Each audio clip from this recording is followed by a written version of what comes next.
और फिर ये भी कहा परमात्मा ने कि हमने ही रावण को मारा। काफी दिन हो गए थे। ये क्या बताते हैं परमात्मा? बोले जंद अबंद सकल घट साहेब सोई, निर्वाणी निज रूप सकल से न्यारा होई। हम ही राम रहीम करीम पूर्ण करतारा, हम ही बांधे सेतु चढ़े संग पद्म 18। हम ही रावण मारा लंक पर करी चढ़ाई, हम ही 10 सिर फोड़ देवताओं की बंद छुटाई। हमारी शक्ति से सीता सती जती लक्ष्मण हनुमान, हम ही कल्प उठाए करत हम ही 6 माना। बलि के हम 52 रूप इंद्र और वरुण कुबेरम, हम ही से हैं धर्मराय अदली कर सृष्टि सुमेरम। छिन में धरती पग धरूं नादे सिर संजोग, पद आमान न्यारा रहूं इस विद दुनि वियोग। अब क्या बताते हैं परमात्मा कि हमने ही रावण को मारा था, हमने ही समुद्र के ऊपर पुल बनाया था। अपने आत्माओं, रामचंद्र जी 3 दिन तक समुद्र की से प्रार्थना कर रहे थे, घुटनों पानी में खड़े होकर जल में, लेकिन समुद्र ने कोई रास्ता नहीं दिया। तब समुद्र को फूकने के लिए अग्निबाण मारना चाहा, तब विपर रूप धारण करके समुद्र आया था।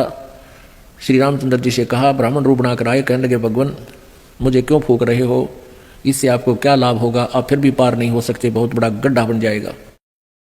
आप ऐसा करो लाठी भी ना टूटे, सांप भी मर जा। वो तरीका क्या है, श्री राम ने पूछा। तब समुद्र ने कहा था कि आपकी सेना में नल और नील नाम के 2 भक्त हैं सतगुरु के, परम संत के।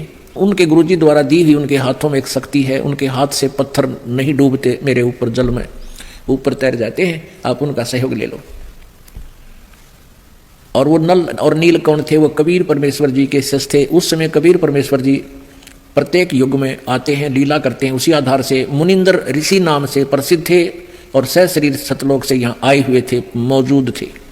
लेकिन उस दिन नल नील ने भी गलती कर दी, अभिमान आ गया, गुरुदेव को याद किया नहीं और स्वाभाविक उठाकर पत्थर रख दिए, डूब गए, वह तरे नहीं। फिर नल नील ने परमेश्वर को याद किया, हे गुरुजी हमसे गलती होगी, क्षमा करो। तो रामचंद्र जी ने पूछा उससे, समुद्र से, कि तू झूठ बोल रहा था, इनके हाथों में कोई शक्ति नहीं है।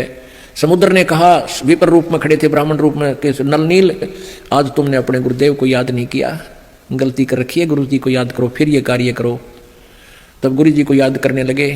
तो परमात्मा कबीर जी मुनिंदर रूप में सामने नजर आए, थोड़ी सी दूरी पर। नल नील ने कहा, गुरु जी आगे, गुरु जी आगे।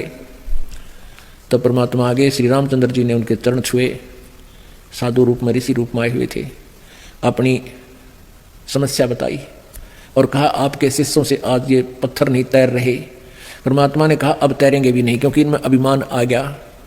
तब श्री राम जी ने अपनी सारी व्यथा बताई, कैसे ऐसे मेरे साथ बहुत बुरा हुआ है और रावण अभिमानी मेरी पत्नी को उठा ले गया है, उसको वापस लाने के लिए हम प्रयत्न कर रहे हैं, हमें हमारे पर भी कृपा करो। जब आप नल नील पर कृपा कर सकते हो, दया करो भगवान, पत्थर तैर जाए हमारे इस पानी के ऊपर।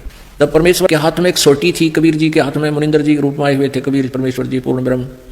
उस सोटी से चारों तरफ एक बहुत लंबे चौड़े अक्षेत्र के, एक पहाड़ के चारों तरफ एक रेखा खींच दी, चारों तरफ को एक लाइन लगा दी कि इसके अंदर अंदर के पत्थर उठा लो, ये मैंने हल्के कर दिए। अब वो पत्थर उठाए गए। नल नील राज कारीगर भी थे, चिनाई करने वाले, उन्होंने उनको छोल छाल के एक दूसरे में फंसा के और पुल में सहयोग दिया बाद में। तो यहां परमात्मा कहते हैं, और फिर ये भी कहा परमात्मा ने कि हमने ही रावण को मारा। काफी दिन हो गए थे युद्ध होते ने, रावण श्री रामचंद्र जी पर मरा नहीं था। तो परमेश्वर कहते हैं, हमने ही उस राम को के माध्यम से, यानी अपनी उसका हमने तीर ठोका उसका, और मारता दिखा था श्री राम, निशाना हमने साधा था उसका, तब वो रावण मरा था। क्या बताते हैं, हम ही रावण मार लंका पर करी चढ़ाई, हम ही 10 सिर मार देवतन की बंद छुटाई। हम ही राम रहीम करीम पूर्ण करतारा, हम ही बांधे सेतु चढ़े संग पद्म 18। हमने ही उस सेतु यानी पुल को हमने ही बांधा था अपनी शक्ति से। रे नल नील यतन कर हार, तब सतगुरु से करी पुकार। रे नल नील यतन कर हार, तब सतगुरु से करी पुकार। जा सतरेखा लखी अपार, सिंधु पे सिला तराने वाले। जा सतरेखा लिखी अपार सिंधु पे सिला तिराने वाले, धन धन सतगुरु सत कबीर भक्त की, पीड़ मिटाने वाले भक्त की, पीड़ मिटाने वाले भक्त की, पीड़ मिटाने वाले, धन धन सतगुरु सत कबीर भक्त की, पीड़